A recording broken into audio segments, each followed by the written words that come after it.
যে 7 পয়েন্ট লইয়া আইলস ও কিতার লাগি সাইপ্রাস আসলে আসার আগেই সবার মাথার মাঝে থাকে যে ইনকাম কিরকম করা যাইব। আসলে যারা ইকানো আইন তারা সাইন যে মুভ করে লাইতো অন্য কোনো central Europe, Spain, France, Italy, Germany ওগুলো যেতে আসে। সাইপ্রাস খুবই সুন্দর একটা দেশ। আমি এই কেন আসলে খুবই মুগ্ধ হয়েছি। খুবই শান্ত নিরিবিলি পরিবেশ। সাইপ্রাসের অনেক আসলে ড্রব্যাকস আছে। আসসালামু আলাইকুম। বাক্কা দিন বাদে প্রায় 6 মাস বাদে একটা ভিডিও বানাইলাম। আসলে আমি এই 6 মাসের ভিতরে আমি আমার স্থান কইনার কাল কোন সপ্তাহ বদলাই লিছি, যার কারণে আর কি আমি সুযোগ পাইলাম না ভিডিও বানাইবার। সো আজকে একটু ফ্রি আছি এবং প্লাস একটু একটা ভালো জায়গাতে আইছি, ভাবলাম একটা ভিডিও বানাই। তো আশা করি সবাই ভালো আছেন। আসলে স্থান বদলাইছি বলতে আমি বাংলাদেশ থেকে সাইপ্রাস আইছি, গ্রিক সাইপ্রাস একটা আইছি প্রায় 4 মাস হয়ে গেছে। এই কথা শোনার বাদে অনেকে হয়তো মনের মাঝে প্রশ্ন থাকে যে যে 7 পয়েন্ট লইয়া আইলস ও কিতার লাগি সাইপ্রাস, অন্য কোনো দেশ নাই কিতার লাগি। আসলে আমি ইউকে প্লাস ফিনল্যান্ড আমি দুইটা দেশে অ্যাপ্লাই করছিলাম, বাট আনফরচুনেটলি আমি দুইটাতে কিন্তু আমি রিজেক্ট খাইছি আর কি। যার কারণে এইলো আমি লাস্ট মেস এমন একটা দেশ আমি সিলেক্ট করছি যেটাতে আমার আর মানে রিজেক্ট বা রিফিউজ হওয়ার কোনো সম্ভাবনা থাকতো না। সো আলহামদুলিল্লাহ গ্রিক সাইপ্রাস আসার বাদে আমি যেটুকু ধারণা ছিল তার থেকে অনেক বেশি আমি পাইছি, প্লাস খুশিও হয়েছি। আসলে অনেক ভালো, অনেক সুন্দর একটা দেশ, প্লাস হইতেছে ইকোনমিটাও অনেক ভালো।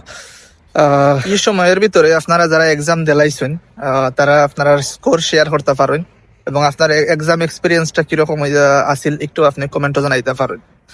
আর যারা সাইপ্রাস আইতা চান, অনেকে জানতে চান যে বর্তমানে সাইপ্রাসের ইনকামটা সবারই আসলে আসার আগেই সবার মাথার মাঝে থাকে যে ইনকাম কিরকম করা যাইব। আসলে সাইপ্রাস যেহেতু 2025-26 ইভেন 26 এই যে 2-3 মাসে যত পরিমাণ স্টুডেন্ট আইছে, কাজ পাওয়া যদি হয়ে গেছে টাফ। আর উইন্টার চলে বর্তমানে, যার কারণে আমি নিজেই সবসময় কাজ টাজ করতাম পারলাম না। ইভেন আমি পার্মানেন্ট কাজ এখনো পাইছি না, যদিও একটা পাইছিলাম। আনফর্চুনেটলি এটা আমি আমার হেলথ ইস্যুর লাগি আর কি পরে আমি সারা লাগছে, একটু অসুস্থ হয়ে গেছিলাম।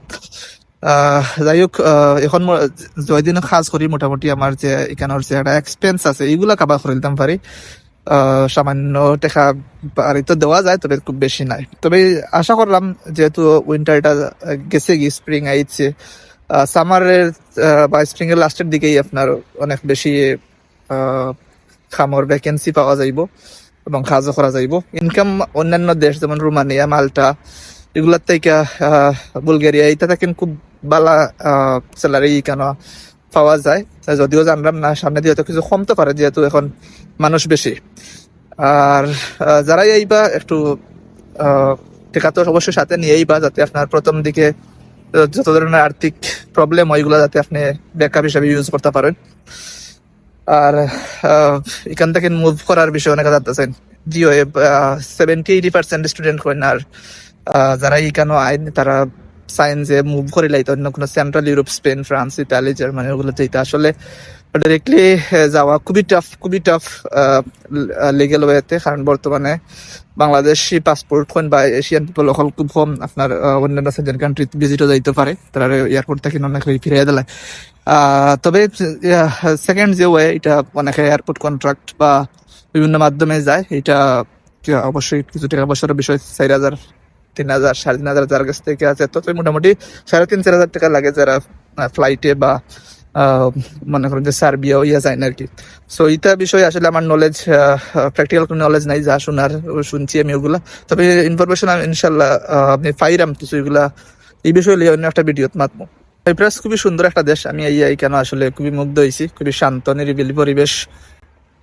আসলে এখানে যদি পিআর দিত আর যে টাকা যাইতো সারা জীবন, আসলে সবাই টাকার চেষ্টা করলো না। ইউরোপিয়ান অন্যান্য কান্ট্রি, ইতালি, ফ্রান্সের দিকে তাকাইলেও এটা কোনো দিক দিয়ে কম নাই। প্লাস ইনকামের দিক দিয়ে তো আর নাই হইলাম। বর্তমান যে নিউ সেনজেন দেশ যেমন রোমানিয়া, বুলগেরিয়া, ভারত যেগুলা আছে এগুলা থেকে ওখানেই মানুষ হয়। এখানে মানুষের কাজ টাজ করে, কারণ হইলে এখানে ইনকামটা একটু বেশি। নতুন যারা ওইবা তার প্রতি আমার একটা পরামর্শ হইল গিয়া ভাই, টাকা পয়সা কিছু লগে লইয়াইবা আর এনাফ ধৈর্য থাকা লাগবো। ওকে, কার্ড পাইতেও এখন অনেক লেট হয়। আমি প্রায় আপনার 2.5 মাস পরে আমি ফিঙ্গার দিছিলাম, বলতে আর কি বায়োমেট্রিক হয়েছিলাম আর ইয়েলো স্লিপ পাইছি। আর এখন প্রায় 1.5 মাস হয়ে গেছে আমি ওয়েট করলাম আমার পিন কার্ডও লাগে। সো বেশিরভাগ ক্ষেত্রেই মোটামুটি লেট হয়ে যায় এটা পাইতে। আর এই কার্ড না পাওয়ার আগ পর্যন্ত আপনি অন্যান্য দেশে যাইতে হইলেও মানে পারতা না যাইতা। সো অবশ্যই এনাফ ধৈর্য আর ব্যাকআপ লগে লই যাওয়া লাগবো। যদিও আমার এই চ্যানেলটা লেগে আইএলস রিলেটেড, বাট আমি সাইপ্রাস যেহেতু আইসি, সো কিছু লিগাল ইনফরমেশন আমি দেওয়ার চেষ্টা করছি আর কি।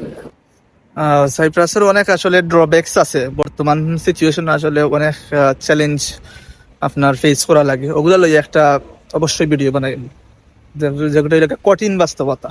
আমি তোমার ভিডিওর মাঝে আসলে এক ভিডিও সপ্তাহ আমি কইতাম নাই, সো 1 বাই 1 ইনশাল্লাহ আমি কইম। আর আইএলটিএস কোন মডিউল লইয়া আপনারা চাই ভিডিও অবশ্যই জানাইবা। আমার ভিডিওটা আসলে একটু অগুচালো আজকের, কারণ হইলে কোনো নির্দিষ্ট টপিক নাই ভিডিওর মাঝে। যেহেতু আমি আসলাম একটু বাইরে এমনি হঠাৎ, রমজানের মাঝে সময় কাটেন না, জাস্ট একটু হাঁটলাম আইয়া, এর লাগি ভিডিওটা বানানি আর কি। আমি অবশ্যই আপনার কমেন্টের ভিত্তিতে নেক্সট ভিডিওটা বানাইবো, অবশ্যই কমেন্ট কইবা যে কোন বিষয়ে ভিডিও চাই। আর আমারও কিছু প্ল্যান আছে, আমি ওই বিষয়ে ভিডিও বানাইবো অবশ্যই আইএলটিএস রিলেটেড, আর সাইপ্রাসর ভিসার ক্ষেত্রে বা স্টুডেন্টদের কিছু ইনফরমেশন আমি শেয়ার করবো আর কি। আর অবশ্যই সবাই ভালো থাকবা, আমার লাগে দোয়া করবা, যেহেতু আমি নতুন একটা কান্ট্রিতে আইছি, যাতে সবটা ঠিকঠাক মতো হয়। যে উদ্দেশ্যে আইছি উদ্দেশ্যটা যাতে আল্লাহ পূরণ করতে পারেন। আর আমারও আপনারা সবার লাগে দোয়া রইলো, যারা আইএলটিএস এখনো দিছেন না তারা অবশ্যই ভালো একটা স্কোর পাইবা। তার বাদে আপনারা যে যে দেশে যাইতে চান ও দেশে ইনশাল্লাহ বিষয়টা পাইবা। তবে অবশ্যই সাইপ্রাস প্রথমে চেষ্টা করবা না, প্রথমে ট্রাই করবা এই লগা সেনজেনভুক্ত যেগুলো আছে ওগুলো আর কি। প্লাস আপনি কানাডা হন, অস্ট্রেলিয়া হন, ইউকে হন, যে একটাতে ওগুলাতে আগে ট্রাই করবা। যদি এগুলো দেখেন আপনার না হয় ভিসা, তারপরে আপনি লাস্ট অপশন হিসাবে সাইপ্রাস নিলে সবথেকে বেশি ভালো হয়। অবশ্যই ভালো তখন সবাই সাবস্ক্রাইব করবা, শেয়ার করবা ভিডিওটা যদি ভালো লাগে। Bye bye, tata.